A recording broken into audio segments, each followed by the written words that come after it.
बिहार के बाद एसआईआर अब उत्तर प्रदेश में भी लागू हो गया है और अन्य कई राज्यों में भी एसआईआर के तहत मतदाता पुनरीक्षण अभियान जो गहन तरीके से चलाया जाएगा। इसको किस तरीके से देखते हैं आप? देखिए, समाजवादी पार्टी पहले दिन से ही मतदाताओं के जो वोट काटे जा रहे थे या जो वोटर लिस्टों में गड़बड़ियाँ की जा रही थी, उसका मुद्दा तो माननीय अखिलेश यादव जी पहले से ही उठा रहे हैं। और उन्होंने तो निर्वाचन आयोग को कई एफिडेविट दिए हैं हजारों में।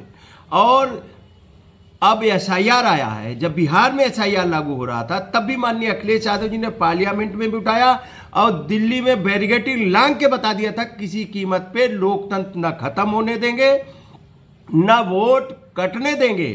और इस लोकतंत्र की रक्षा के लिए, संविधान की रक्षा के लिए अब माननीय अखिलेश यादव जी जब उत्तर प्रदेश में लागू हो रहा तो उन्होंने कहा है हर बूथ पे पीडीएफ प्रहरी बना के किसी का भी वोट कटने नहीं दे देंगे, किसी का वोट घटने नहीं देंगे, उनका वोट सुरक्षित रहे, सुनिश्चित रहे, इसके लिए पीडीएफ प्रहरी बना के और हम पूरे लोकतंत्र की रक्षा के लिए लड़ाई लड़ने का काम करेंगे। और बीजेपी जब से आई है तब से बीजेपी जनता से नहीं जीत रही है, बीजेपी अपनी बेईमानी से जीत रही है। और उसी बेईमानी के लिए ये गरीब आदमी जो पिछड़े, शोषित, वंचित है, गरीब लोग, उनको नाना प्रकार से परेशान किया जा रहा है। और कितनी बार वोटर लिस्टें बनती, हर बार वोटर लिस्ट ही बनती रहती है।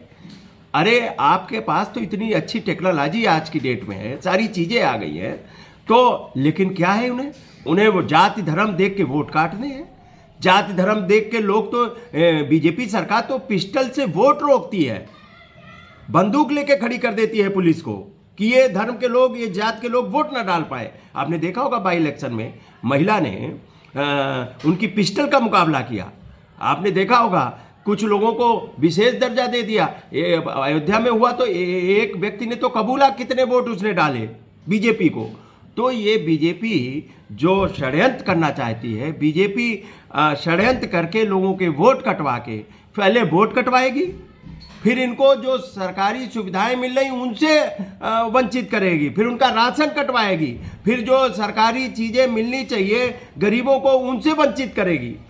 ये देश में जिस तरीके से देश के ही, मुल्क के ही लोगों को परेशान करने के लिए नाना प्रकार के षड्यंत्र करके जिस तरीके से ताली बजवाई, थाली बजवाई, लाइन में नोटबंदी में लगवाया, जीएसटी का ढिंढोरा पीटा, ये इवेंट करके लोगों का ध्यान हटा के और उसके बीच में अपनी गड़बड़ियां करके इस लोकतंत्र को कब्जा करना चाहते हैं, इस देश की जनता को गुलाम बनाना चाहते हैं।